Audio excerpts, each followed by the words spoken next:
bem-vindos a mais um episódio aqui do Pode Tudo by Sayá. Hoje te convidando para sentar, pegar um cafezinho, uma aguinha, um chazinho, seja lá o que for, porque o papo vai te prender de uma tal forma que você não vai acreditar.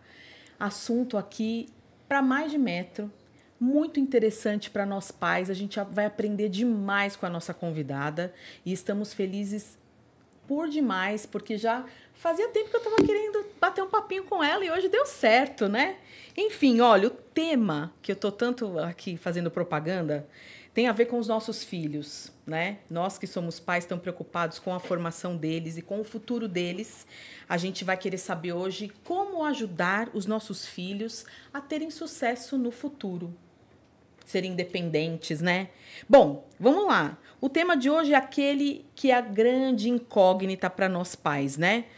O que a gente quer saber e o que a gente quer para o futuro dos nossos filhos é que eles cresçam seguros, autônomos, independentes, e é necessário para isso que eles desenvolvam umas tais de funções executivas. Bem interessante. Muito isso, legal. Né? E a gente vai aprender junto sobre isso. E o que a gente tem que aprender, o que são essas formas executivas e como executá-las da forma correta, né, amor? Para, de fato, poder ajudar o desenvolvimento dos nossos filhos.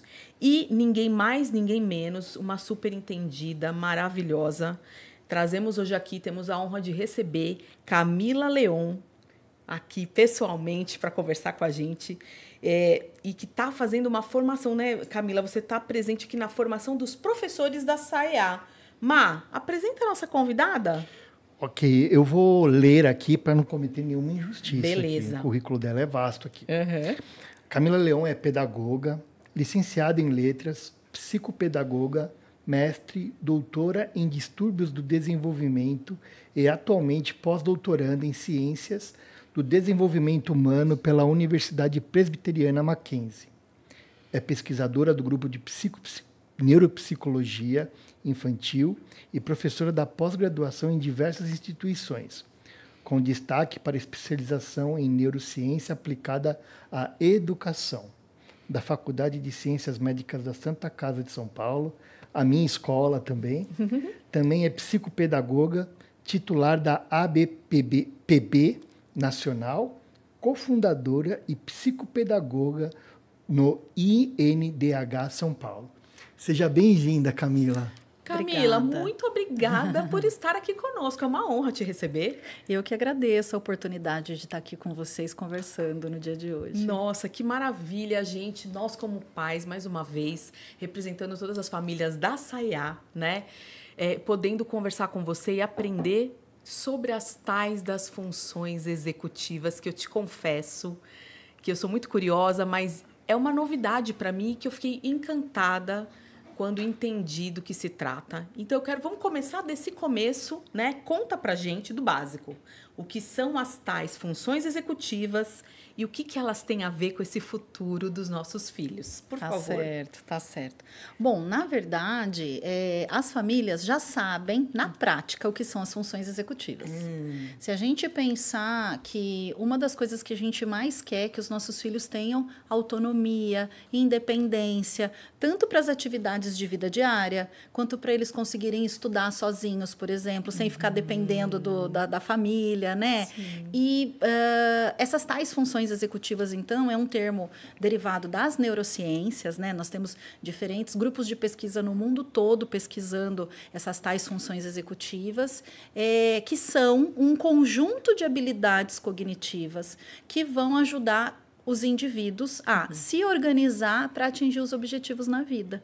Então, desde meu filho não sabe ler e escrever, ele vai precisar das funções executivas, porque elas que vão auxiliar a relacionar a letra com sons, por exemplo, para ele ser alfabetizado. Tá. Ou no caso da matemática, para a gente fazer assim cálculos mentais, a gente precisa operacionalizar mentalmente essas tais funções executivas. Então, são habilidades cognitivas complexas e que vão nos ajudar, de uma maneira geral, então, a ter autonomia, a ter independência e que é muito o que a gente espera para os nossos filhos, e que os estudos longitudinais que acompanharam aí durante 30, 40 anos os indivíduos, por exemplo, nos Estados Unidos e na Nova Zelândia, a gente tem estudos mostrando que aquelas crianças que tinham melhores funções executivas na primeira infância foram aquelas que tiveram melhores desfechos durante a adolescência e na vida adulta.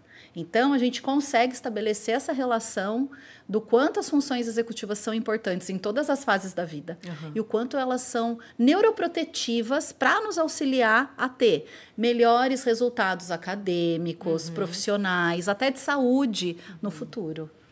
Nossa, isso é incrível, porque assim, né? Neuroprotetivas, né? Esse termo é muito interessante. A gente fica pensando na prática, né, amor? Sim. Então, assim, dá exemplos práticos para a gente, como que a gente pode trabalhar essas funções executivas no nosso dia a dia. Já que você falou que a gente já sabe na prática, mas não sabia dar nome, né? No dia a dia, na rotina, como que elas entram, então? Tá. Uma das melhores formas que as famílias poderiam oportunizar para suas crianças, para os seus adolescentes, para os seus filhos de uma maneira geral, seria dar a oportunidade dos seus filhos se envolverem nas atividades do lar. O que é um desafio, porque a gente tem diferentes rotinas, diferentes horários, e às vezes a gente conta com o auxílio de diferentes profissionais dentro da rotina, da dinâmica ali da casa. Mas... por exemplo, uma criança de 2 anos de idade, o que ela seria capaz de fazer? Ela seria capaz de ajudar a guardar os brinquedos depois de brincar. Então, fazer pela criança isso que ela conseguiria fazer sozinha é tirar a oportunidade dessa criança desenvolver as tais funções executivas, né? Vamos pensar aí nas crianças de 4, 5 anos de idade. Se a gente for pegar dentro, por exemplo, da metodologia de ensino montessoriana, em que a criança é muito protagonista, né? Existe até a escadinha que você coloca lá na pia para a criança poder ajudar a lavar a louça, por exemplo. Então, talvez algumas famílias possam ficar horrorizadas, né? Ou porque, por excesso de amor, vamos colocar assim, como? Deixa que a mamãe faz para você, ou deixa que a fulana, que é nossa assistente aqui em casa, vai fazer isso para você, porque a gente consegue ficar mais um tempo junto. Mas talvez fazer um equilíbrio, né? Olha, hoje a fulana vai fazer, hoje nós vamos fazer. E começar a envolver as crianças nessas atividades de vida diária, para dar noção de pertencimento, responsabilidade, compromisso, causa e consequência. Capacidade também, Camila. Eles ficam felizes, né? Exatamente. Sou capaz de fazer isso. Porque no dia a dia, às vezes, a gente quer ser prático.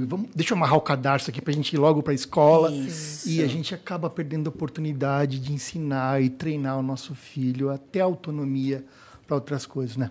Compra um tênis de velcro, sei lá, para ser mais prático, mesmo, né? Exatamente.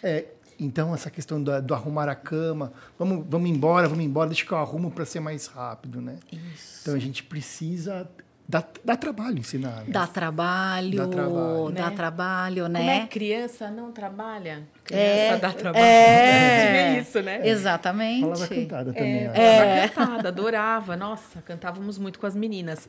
Você sabe que tá me ocorrendo uma coisa quando você falou da idade? Olha o que eu lembrei, Má.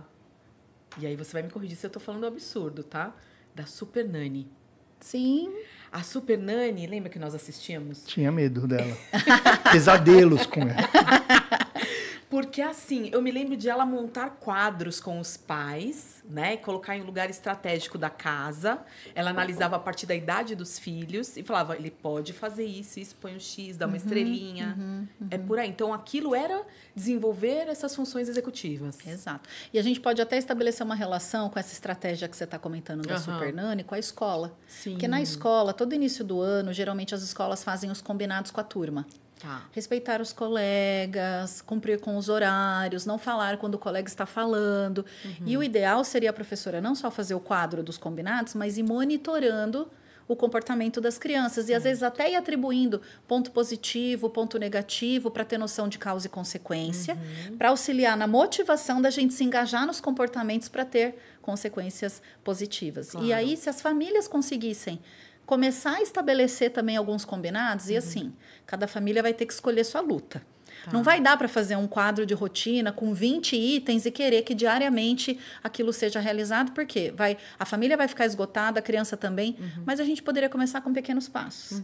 Então, de repente, o que está mais difícil essa semana? Vamos começar por essa estratégia? Ou o que está mais fácil de ser alcançado? Vamos começar por essa estratégia? E depois, gradualmente, a gente vai aumentando o combinado até que a criança, o adolescente, possa ir se envolvendo no processo. É interessante você falar do combinado, que no primeiro momento dá a impressão de que isso é mais infantil, né?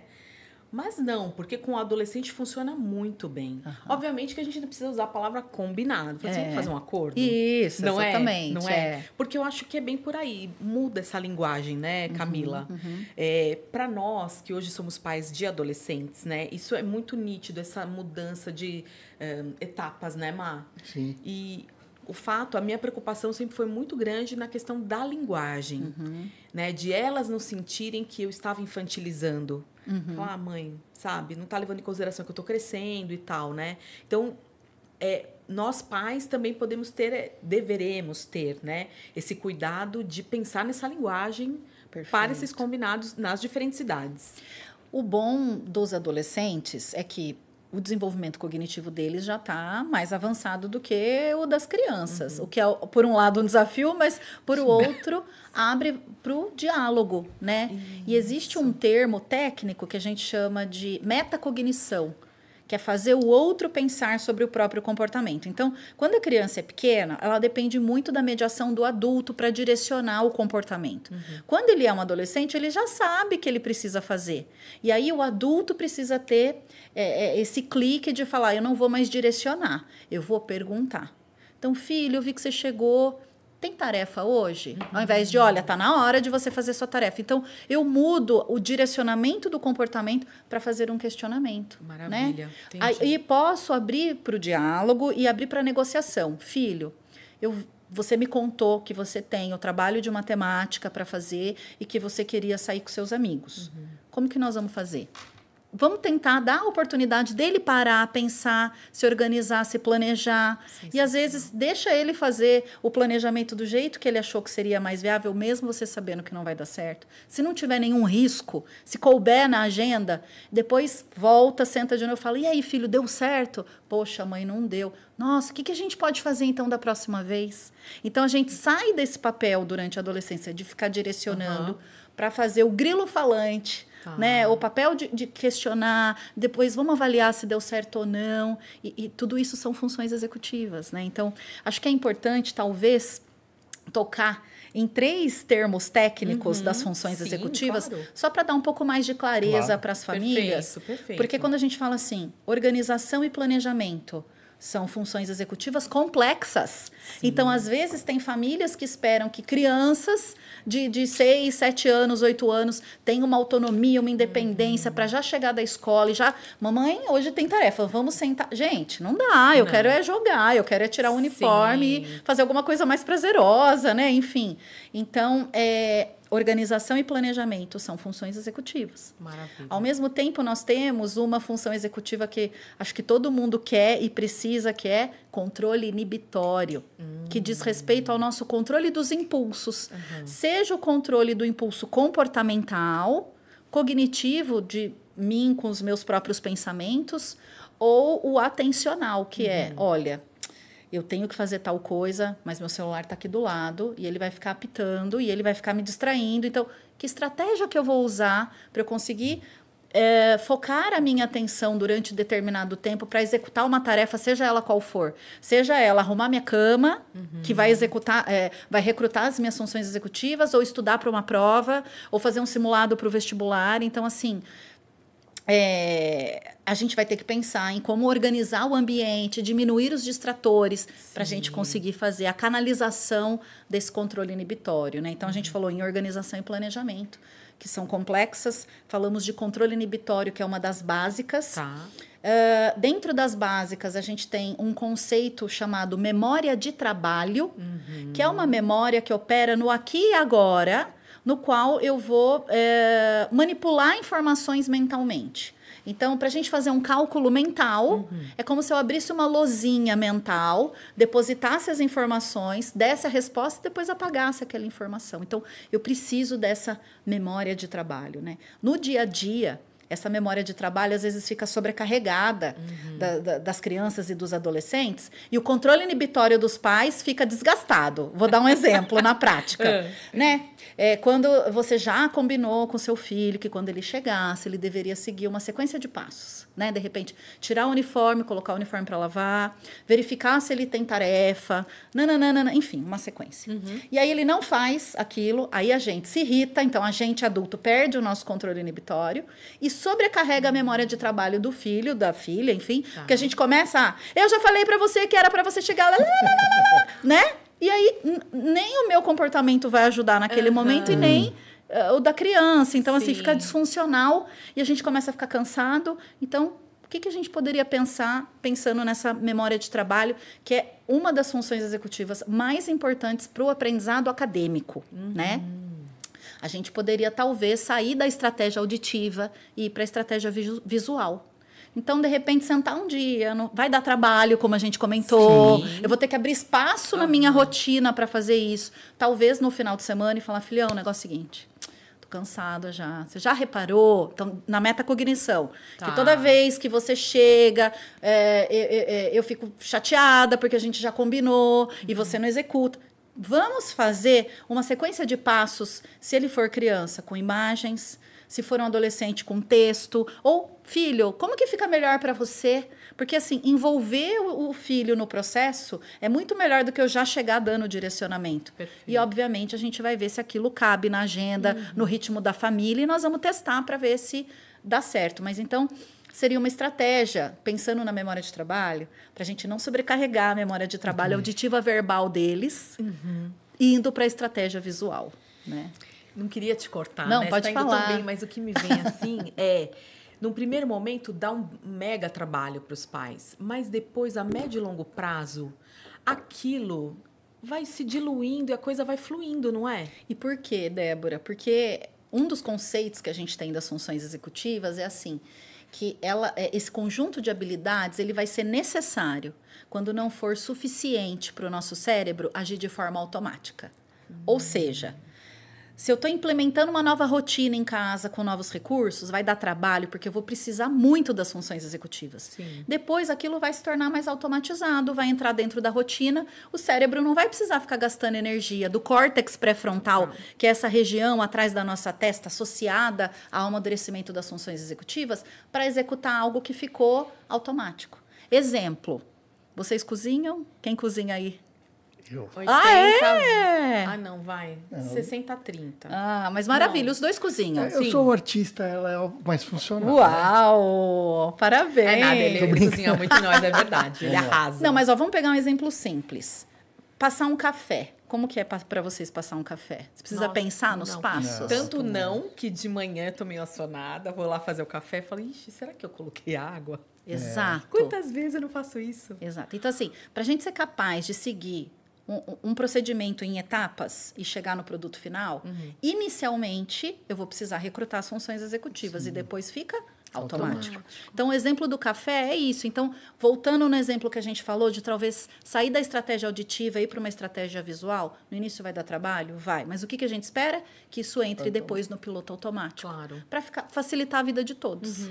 Camila, eu queria costurar uma coisa que a gente discutiu isso em telas, que é um problema sério que a gente tem no mundo atual, na nossa vida, e com um fato que você disse na sua palestra, que a gente se preparou para isso, que também está inserido nas funções executivas, que seria a flexibilidade cognitiva. Legal. Né? Porque o que eu entendi com a flexibilidade cognitiva é aprender a lidar com frustrações. Não sei se eu estou falando certo ou não. E as nossas crianças estão ligadas sempre a telas, recebendo muita informação e tudo de muito gratuito, muito fácil. E elas estão com umas dificuldades de lidar com as frustrações, com o não, ou com uma dificuldade do seu dia a dia. Você poderia falar um pouquinho sobre isso? Claro. Acho que primeiro, só para a gente manter aqui uma linha de raciocínio, dentro das 3 funções executivas básicas, a gente falou no controle inibitório, na memória de trabalho, e a flexibilidade cognitiva é a terceira que fecha a tríade das funções executivas básicas.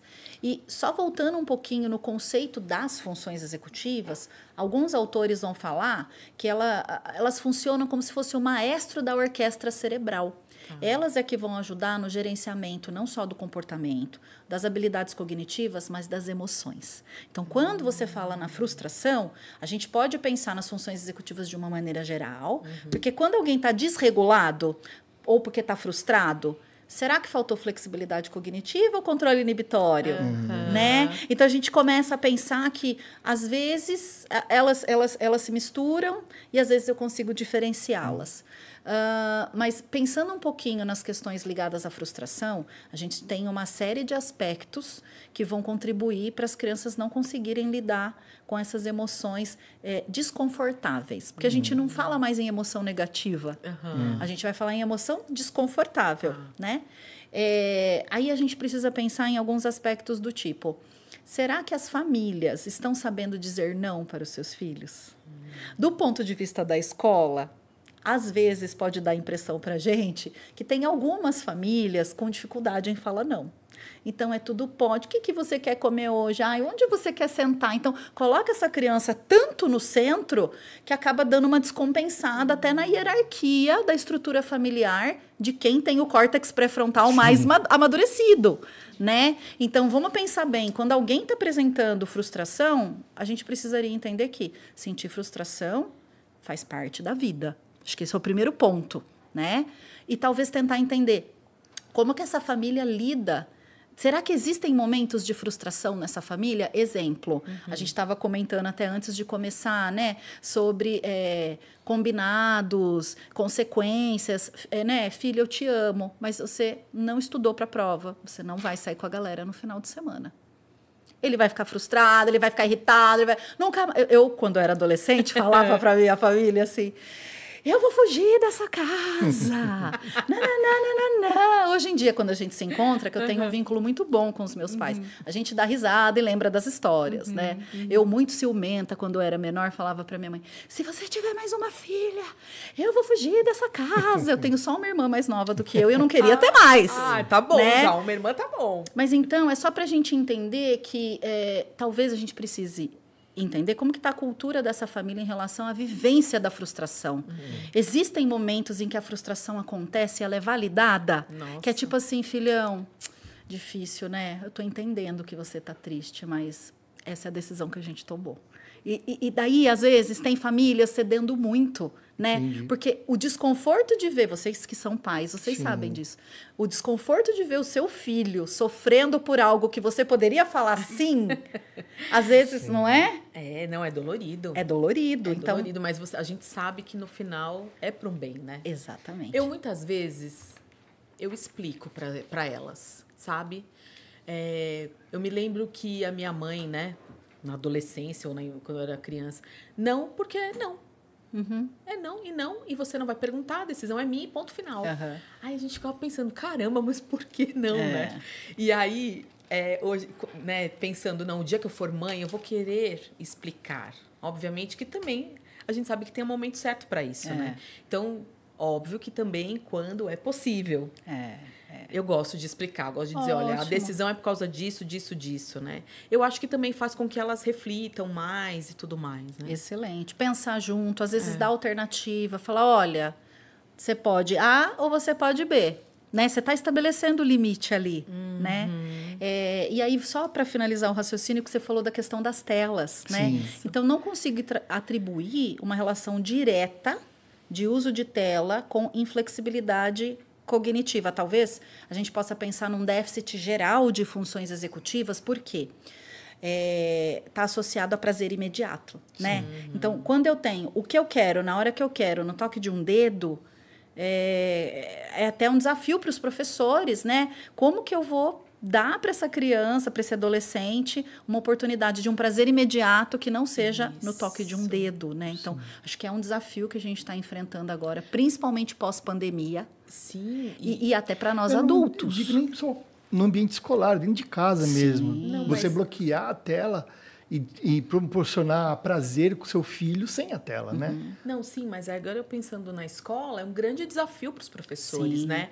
De prender a atenção dos alunos, né? Que eles têm aquele colorido, aqueles assuntos que vão mudando tão rapidamente e tudo mais. Então, meu Deus, o que os professores têm que fazer, se virar nos 30, como diziam, né? Para poder prender essa atenção e se tornar interessante. Sim. E aí, talvez, né, Marcelo, para fazer a relação que você estabeleceu, dar para o seu filho uma oportunidade de não tela, caso a tela esteja sendo excessiva em outros momentos, aí sim seria um treino de flexibilidade, né, cognitiva, porque é muito mais gostoso você ter o prazer imediato ali Sim. do que você ter que interagir com pessoas que talvez não era o que você queria fazer naquela hora, né? Então, vai ativar a córtex pré-frontal, né? Sim, perfeito. E aí, bom, a gente está lá nesse trabalhão, né, de desenvolver essas funções e tudo mais, e a gente ouve falar, eu particularmente já ouvi falar, sobre a tal da neuroplasticidade, que eu acho também incrível. Então, quando a gente está estimulando desde criança, desde pequenininho, você deu o exemplo de 2 anos, de 6 anos e tudo mais, estimulando, fazendo lá, tem as conexões neurais e tudo mais. A neuroplasticidade já está ativada aí. Sim. E ela é ad eternum, se a pessoa se mantiver conectada, estudando e estimulada. Sim, mas a gente pode estabelecer também alguns limites em relação à neuroplasticidade, né? Então, para isso, acho que valeria a pena a gente entender as fases do desenvolvimento das funções executivas de uma maneira geral. Perfeito. Então, um dos primeiros órgãos que se desenvolve, né, quando o óvulo é fecundado, é o cérebro, né? E aí, quando o bebê nasce, o primeiro ano de vida ele é fundamental para o desenvolvimento das funções vitais. Certo. Então, a gente não vai pensar ainda em funções executivas, né? Claro. É sobrevivência, Isso, né? sobrevivência, né? Toda a parte sensorial, toda a parte motora precisa estar bem desenvolvida ali no primeiro ano de vida. No segundo ano de vida, a gente continua desenvolvendo todas essas habilidades e muito permeada pela linguagem. Tá. A linguagem, o desenvolvimento da linguagem oral, ela dá base para o desenvolvimento do nosso pensamento, da habilidade metacognitiva e das funções executivas. Então, elas andam muito juntas, né? No entanto, que crianças que têm atraso de fala, muitas vezes reagem de uma maneira agressiva, né? São mais irritáveis, porque muitas vezes ela não sabe expressar o que ela está sentindo, enfim. Então, com 3 aninhos, é onde a gente começa a ver a primeira curva do desenvolvimento das funções executivas, que vai durar aí de 3 anos até 5, 6 anos de idade, onde as vias neuronais do córtex pré-frontal começam a acontecer, como se fosse abrindo assim estradas, vamos dizer assim, na cidade aí do cérebro, né? Então, para quem tem filhos nessa faixa etária, né, a gente precisa entender que essa faixa etária ela é extremamente importante para nós adultos sermos modelo. Né? Porque quando a gente pensa em estimular funções executivas, não vou comprar um programa de estimulação para eu sentar com meu filho para falar, hoje nós vamos fazer atividade da função executiva. Não, é eu ali no dia a dia, o jeito que eu falo, o jeito que eu interajo, o jeito que eu estabeleço as regras, o envolvimento dele nas atividades de vida diária, enfim. Então, de 3 a 6, a gente tem uma grande curva do desenvolvimento das funções executivas. E aí a gente pode pensar que esse é um marco importante. Então, a neuroplasticidade vai existir numa maior potencialidade se forem dadas oportunidades nessa faixa etária. Tá. Depois elas continuam se desenvolvendo e durante a adolescência, né, da puberdade até o início da vida adulta, ali com 21 anos de idade, é a segunda fase do desenvolvimento das funções executivas, mas ela não é tão grande quanto na primeira infância. Exatamente. Então, entendendo desses marcos, para quem é pai de adolescente, que às vezes fala, terceirão esse ano, vão passar na faculdade, que maravilha, até os 21 anos de idade.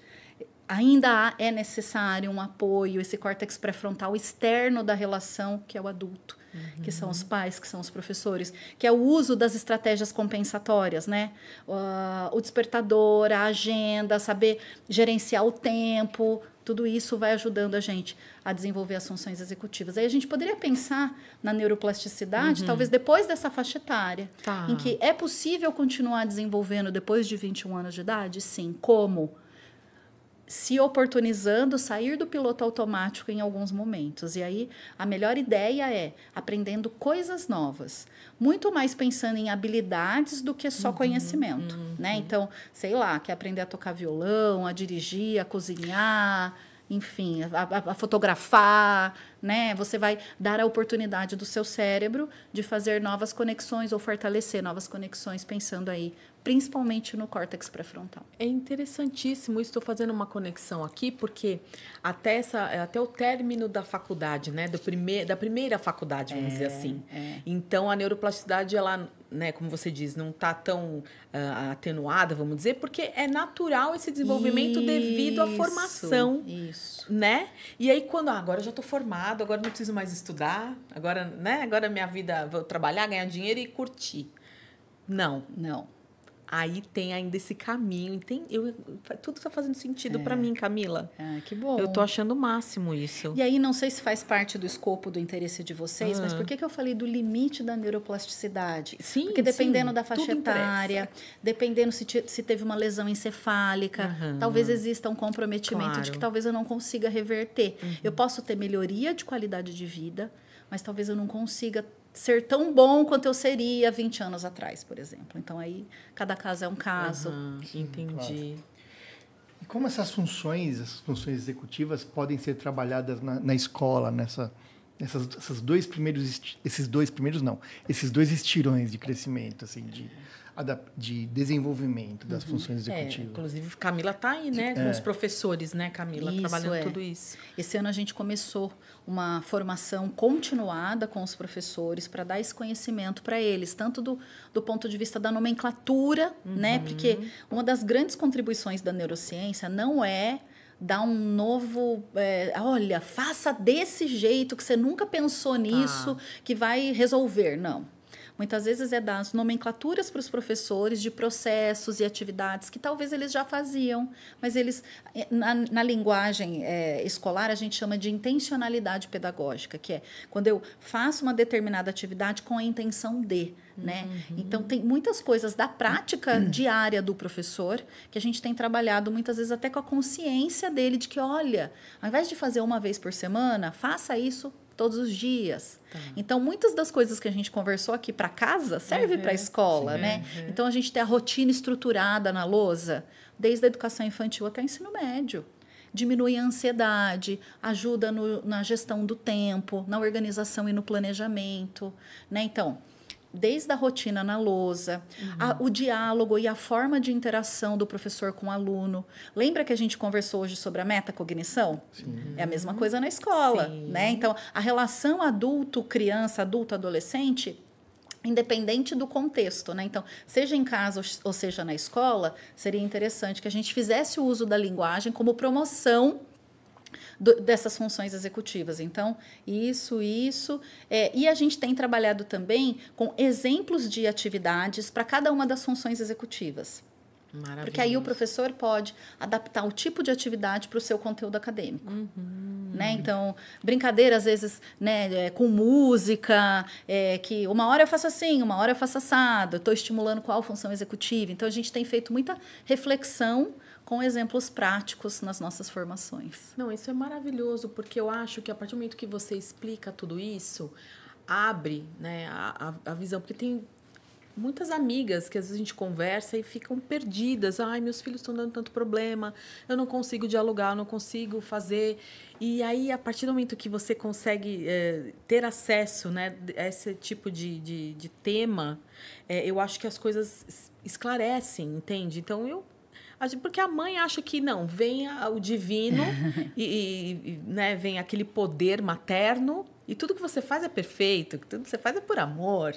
E não, eu acho que cada vez mais a gente está gourmetizando até as relações parentais, né? Podemos falar sobre isso também, né? Sim. A questão dessas relações parentais que são muito importantes, daquele que eu super protege, o meu filho é sempre o certo, né? E, assim, para mim isso é muito esclarecedor e eu quero que todo mundo assista e espalhe isso para ajudar, né, realmente.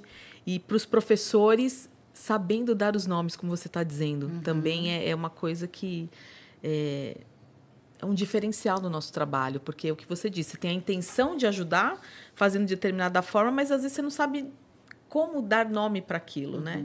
E a neurociência vem para esclarecer tudo isso e para trazer esse montão de informação que, nossa, é fantástico. E né? até para ajudar a não banalizar. Porque, por exemplo, se eu entendo o que são as funções executivas, como elas se desenvolvem, como que na escola e em casa a gente poderia melhor estimulá-las, eu fico mais atento para quando foram dadas as oportunidades e talvez a criança ou adolescente não desenvolveu dentro do que seria esperado. Porque, assim, hoje em dia está banalizado, por exemplo, o TDAH. Tá. Todo mundo tem TDAH. Não, gente, é uma minoria da população que tem um transtorno diagnosticado de maneira adequada, né? E muitas pessoas falam assim, porque ele é muito agitado, falta de controle inibitório, tem TDAH. Não existe estabelecimento de relação e causa e consequência. No entanto, que não é critério diagnóstico, segundo os manuais de classificação diagnóstica, ter déficit em determinada função executiva para fechar o diagnóstico de TDAH. Não é critério diagnóstico. Então, eu posso ter uma inabilidade, ou seja, uma disfunção executiva associada a um quadro diagnóstico ou não.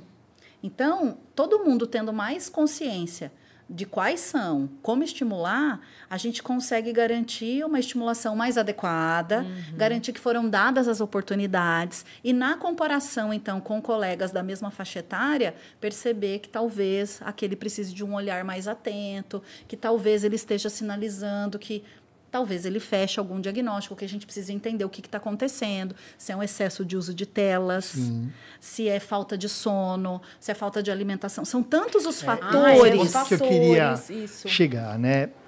Você disse na sua palestra, achei muito interessante, que as funções executivas são transmitidas geneticamente, né? Quando disso eu sempre digo para meus pacientes, né? Algumas coisas a gente herda, a gente não tem. Mas o ambiente, nós somos frutos de um ambiente genético, né? Então, o que é transmitido, mas o ambiente também propõe funções executivas. Você poderia falar sobre esse ambiente? Então, ambiente é tudo aquilo que não é genético.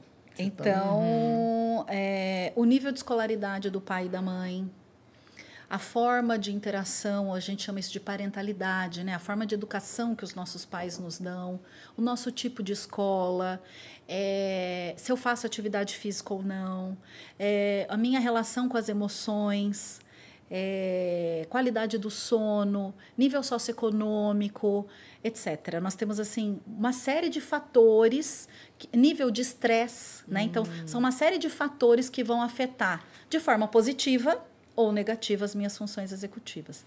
Tem até uma pesquisadora que ela fala o seguinte: você sabia que as suas funções executivas não estão se desenvolvendo bem quando você está se sentindo triste, solitário e quando você não pratica atividade física?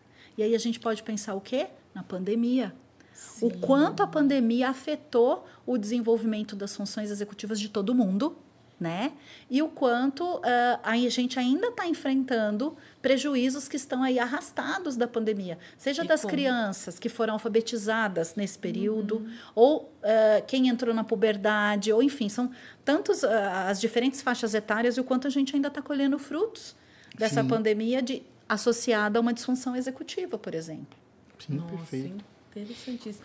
Bom, como que a gente faz, então, ainda como pais, né? Que você já falou mais ou menos, mas eu queria que você tentasse deixar uma linguagem um pouco mais clara para os pais que não entendem muito.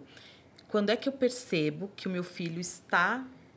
que uma disfunção executiva é um problema de neurodesenvolvimento? É assim? Então, na verdade, as famílias, principalmente as famílias que talvez só tenham um filho, não tem parâmetro de comparação. Então, o que seria o ideal?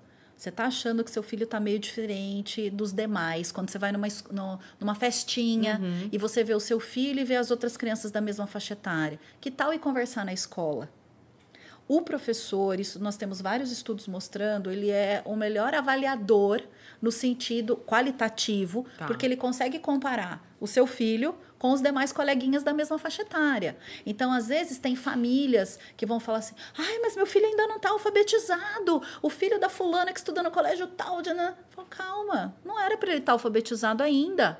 Aquela criança que está alfabetizada, ela socializa com os outros colegas? Ela brinca, né? Porque se ela só está alfabetizada, mas ela está tendo prejuízo em outras esferas da vida, não está legal. Então, você está até comparando com uma régua que não é bacana, né? Então, em primeiro lugar, acho que vale a pena conversar com a escola. Escola, percebi isso. Está acontecendo isso aí também? Vocês têm percebido? E aí tem a escola como um parceiro para monitorar se está acontecendo alguma coisa ou não, porque às vezes a família está percebendo alguma coisa e a escola falou, olha, nós percebemos. E aqui na escola nós estamos fazendo assim. Que tal você fazer assim em casa também para a gente ver se ele evolui? Porque a gente precisa entender que nós conversamos que é uma minoria da população que vai fechar diagnóstico. A maioria é por falta de oportunidade. Então, considerando que as funções executivas vão levar pelo menos 21 anos para amadurecer, a oportunidade de oferta no dia a dia deveria ser grande. Mas como nós comentamos, por conta da rotina, da loucura, da terceirização, a gente acaba não tendo tempo de dar a oportunidade desse desenvolvimento acontecer. Perfeito. Então, ir para uma avaliação na área clínica é importante? Sim. Mas eu penso que até nós temos evidências de modelos de intervenção que vão acontecer na escola, em 2 camadas, antes da gente levar na clínica. Né? Então, precisamos ser muito parceiro da escola nesse sentido. Eu acho que essa parceria, né? A família-escola, mais do que nunca, cada vez mais fortalecida, esse diálogo dos pais com os professores, né? E aí, me lembrou uma coisa que faz sentido a gente comentar, que é aquela coisa do vamos esperar o tempo da criança. Não tem tempo da criança, gente. A gente tem marcos do desenvolvimento, né? A criança com 7 anos de idade não consegue, por exemplo, alternar entre 2 estímulos, só briga com os colegas, não consegue entender a intenção do outro, alguma coisa está acontecendo. Aí a gente precisa investigar. Ela é filha única, não é? Ela convive com outras crianças depois da escola. Qual está sendo a oferta dada antes de eu pensar que aquela disfunção é um sinal de um diagnóstico? Às vezes não é. Né? Então, precisamos fazer a combinação de vários fatores. Maravilhoso. Então, antes de procurar, eu acho que a conversa com a escola primeiro, né? Essa é a minha opinião, porque o prof consegue comparar com os demais coleguinhas. Não, faz todo sentido, né? E muitas vezes, às vezes, só de conversar com a professora já dá um alívio para a mãe, né? Fala, não, calma, tá tudo dentro do normal, né? Com os demais e tudo mais. Mas também, por um outro lado, né? Tomar esse cuidado com essa resposta de vamos esperar o tempo da criança. Sim, sim. Né? A gente tem até, não sei se vale a pena, dar uma indicação de uma literatura. Sim, nós vamos chegar... Não, pode falar. Não, a gente ia chegar nesse ponto especificamente, mas já vamos aproveitar, a gente tem um movimento americano, tá? Chamado Aprenda os Sinais, Haja Cedo. E a Sociedade Brasileira de Pediatria fez a tradução desse material, que é um checklist, que, inclusive, fora do Brasil, ele é orientado para os pais responderem sobre os seus filhos, mas a gente poderia fazer essa parceria, da escola fazer isso, a família também fazer, eles conversarem. Meu filho está atrasado ou não? E esse checklist vai trazer marcos do desenvolvimento infantil dos bebês até 5 anos de idade, para o desenvolvimento social, linguístico, emocional, motor. Vai ajudar bastante a ter um parâmetro, né? Para a gente conseguir pensar, preciso de fato ir para o médico ou não. Então... Nossa, perfeito, muito bom. Assistindo a sua palestra, achei muito A palestra foi incrível, ontem foi um estudo. Não, eu quero trazer aquela... Claro! Legal, vamos embora. É o conteúdo lá muito rico. Sobre as práticas parentais, né? Os aspectos positivos das práticas parentais e os negativos. Você poderia citar um pouco sobre isso? Claro. Então... Primeiro, a prática parental é a educação, a forma como eu lido e como eu educo o meu filho, né? E a gente tem diferentes modelos. E a gente tem, por exemplo, a monitoria positiva, que é quando eu não faço pela criança o que ela consegue fazer sozinha, mas, ao mesmo tempo, eu estou ali do lado dando suporte. né? Então, isso é a monitoria positiva. Achei muito... Desculpa interromper. Não, imagina. Achei muito linda aquela frase. Eu esqueci qual é o autor da frase. Nunca ajude uma criança numa atividade que ela é capaz de fazer. Maria Montessori. Então, esqueci o nome da... Montessori. Só a Montessori. Eu anotei, mas não peguei o autor. Isso. Achei demais, né? Isso. Só que é difícil, Muito não sábio é, isso. gente? Muito. É muito sábio. Eu confesso aqui. Porque por amor eu vou amarrar o seu tênis, por amor eu vou cortar a frutinha, por amor eu vou tirar seu pratinho da mesa. E não é só por amor, Camila. Ou pela rapidez do dia a dia. É a rapidez. Preciso ir. E assim, e o medo que se corta? É. E o medo que se queima? Então, mas na monitoria positiva isso é muito legal, né? Assim, eu confio que você seja capaz. Isso. Eu estou aqui do seu lado. Vamos tentar? Que é aquela coisa da mãe. Muitas vezes, né, eu vou trazer a figura materna Sim. na questão da alimentação, que o filho... Gente, quem é pai, quem é mãe, sabe a sujeirada que faz, a paciência que você tem que ter, o tempo que você tem que destinar, a criança está lá toda se lambuzando. Mas, cara, é um desenvolvimento motor e de autonomia extremamente importante. Sim. Né? Então, a monitoria positiva eu queria muito estar fazendo por você, mas eu estou aqui confiando que você é capaz do processo. Só que a família vai pensar que dia que isso cabe na rotina, né? Lembra que no começo nós falamos, não pode ser um motivo de estresse, nem para a família, nem para as crianças e para os filhos de uma maneira geral, né? Então, sei lá, segunda, quarta e sexta é meu dia mais tranquilo, naqueles dias eu vou fazer uma monitoria positiva. Na terça e na quinta eu vou ser igual a minha mãe, vai ser do meu jeito e pronto, e vou dando esse equilíbrio, acaba sendo uma flexibilidade cognitiva que a gente vai treinar ali na prática. E é possível fazer uma monitoria positiva também na adolescência. Sim, exatamente. E nós conversamos como que nós vamos fazer isso? Por meio do diálogo. Isso, a meta... Né? Metacognição. Né? Do questionamento. Né? Isso, e às vezes falar, filho, você já pensou em fazer de tal forma? Ao invés de falar, ai, já te falei, né?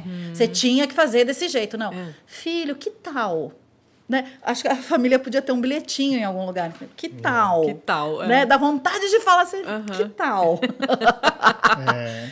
Né? Cabe perfeitamente. Indo para negociação. Então, não sei se vai caber aqui dentro do nosso tempo falar de todos os tipos, mas a monitoria positiva é um exemplo de parentalidade positiva. A gente também ter um conjunto de valores no qual a gente possa ter uma educação moral, né? Que a família tem um conjunto de valores que ela, de fato, segue aquilo que ela fala, né? Então, sei lá, vou dar um exemplo esdrúxulo. A família é vegetariana, né? Então, os filhos também seguem por essa premissa, eles vão explicar o porquê e eles vão seguir dentro daqueles conjunto de valores que eles acham que é adequado, né? E aí a gente tem mais exemplos de monitoria, de parentalidade negativa. Né? Que seria, por exemplo, a negligência, que seria o caso extremo de que não tem ninguém fazendo nem com ela, nem por ela, nem dando suporte. A criança que, de fato, né, infelizmente, em alguns contextos, é o irmão mais velho, muitas vezes que busca os irmãos menores na escola. Às vezes é o irmão mais velho que faz comida para os menores, né? Enfim, então a gente poderia pensar numa negligência, né? Mas a gente teria também a monitoria negativa, que é aquela família que acha que está arrasando, fazendo tudo por eles, né? Então, deixa que mamãe faz, deixa que mamãe pega. Então, por excesso, eu falo, brinco, né? Por excesso de amor. Eu acabo tendo uma monitoria negativa, ou seja, eu faço tudo por ele e ele vai acabar não se sentindo capaz e não desenvolvendo suas funções executivas, né? Você trouxe mais aí na sua colinha? Disciplina relaxada. A disciplina relaxada. Eu tô falando aqui.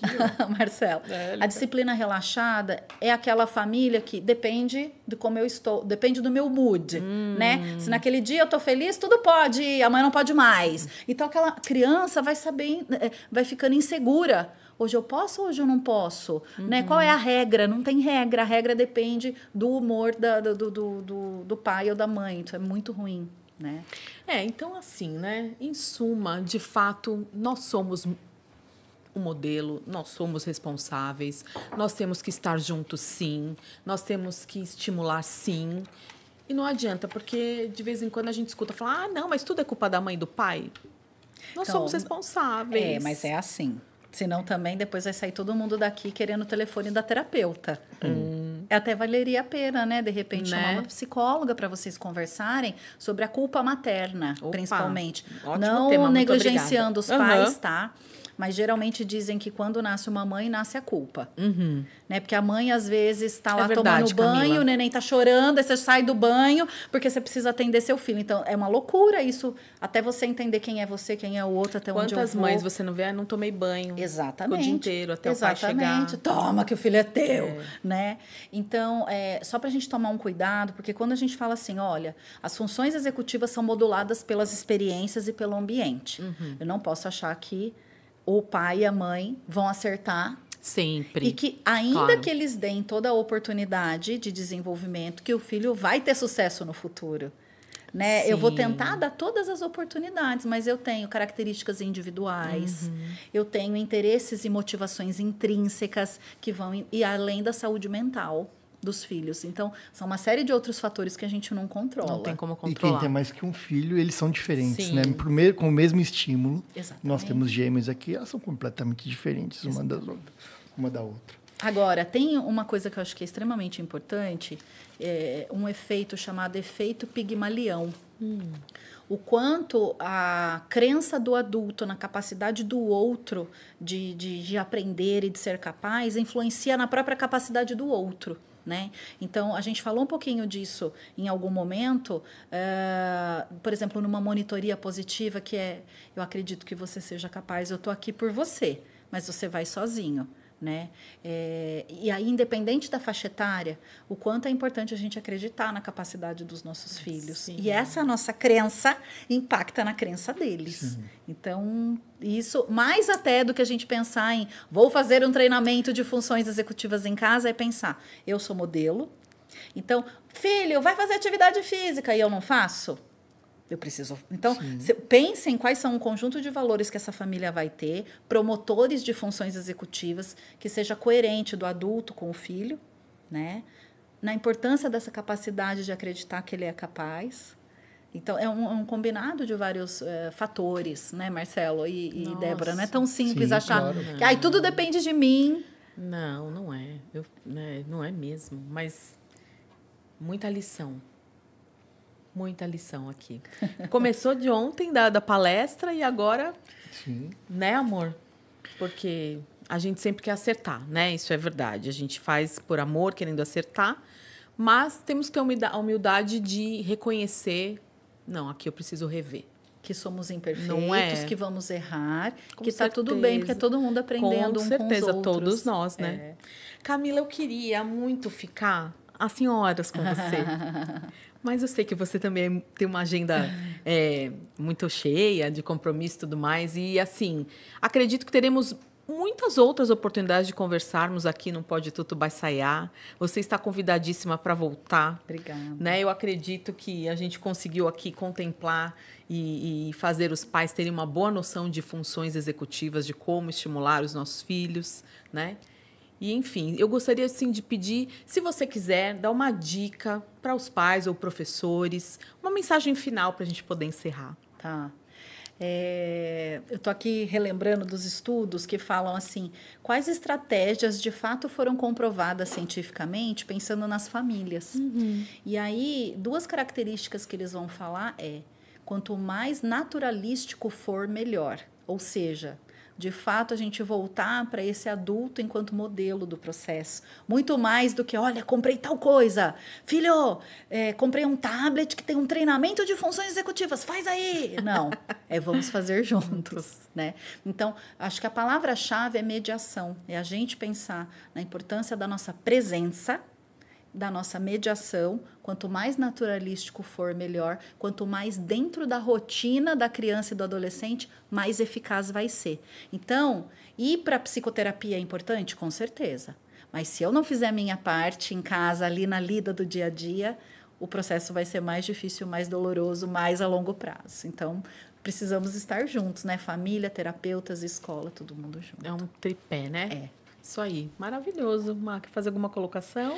Posso fazer mais uma? Claro. Puxar mais um conteúdo Claro. seu tão importante em relação ao estresse, né? O estresse é um fator que atrapalha nas funções executivas.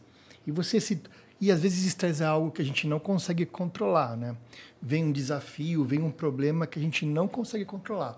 Mas você citou instrumentos práticos de diminuição de estresse. Tá. E que isso, de fato, impacta na nossa vida. Você poderia citar esses instrumentos, esses fatores que diminuem o nosso estresse? Acho que a estratégia Melhor. mais importante para ajudar a gente a diminuir estresse é prática de contemplação mental, que é por meio de prestar atenção na respiração.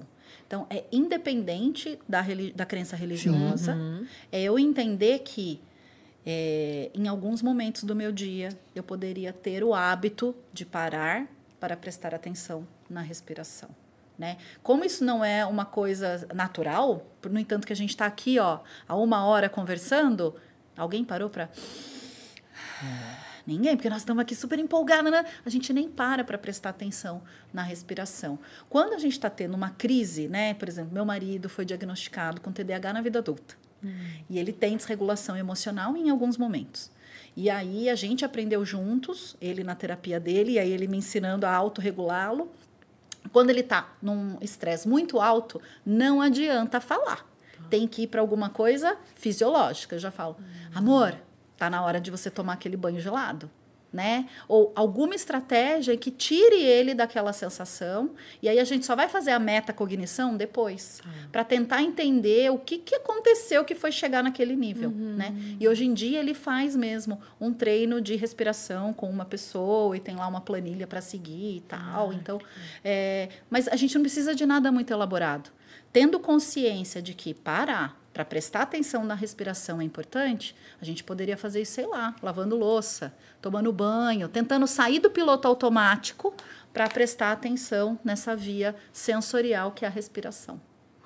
Ótimo. Você também citou, só para a rotina de horários, né? Rotina de horário diminui, né? A ansiedade. Isso. E com isso a gente estresse. falou sobre isso na escola, Isso. mas que vale a pena levar para casa. Né?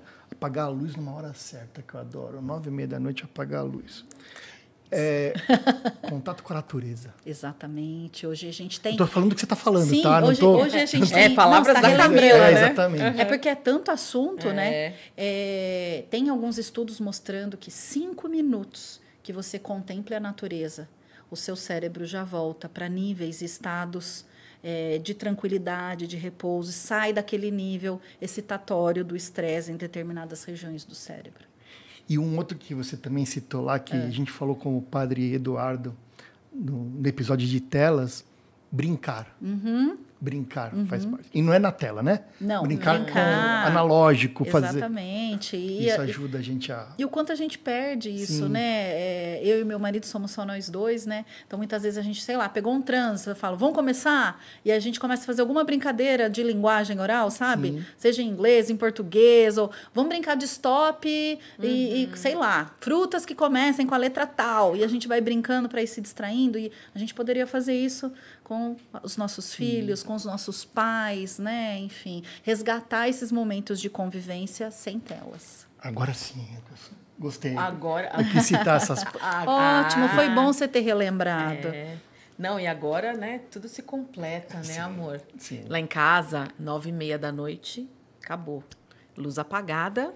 Pessoal, tá na hora de descansar para amanhã. Excelente. Fato, excelente. Vocês estão sendo o córtex pré-frontal da relação para ajudar a entrar numa rotina que vai ser saudável para todos, né? Isso aí. Isso aí, vivendo Muito e aprendendo. obrigado. E aqui um Pode Tudo ajuda a gente a aprender demais. E então a gente agradece muito a sua presença. Eu que mesmo, agradeço. porque foi muito Foi enriquecedor.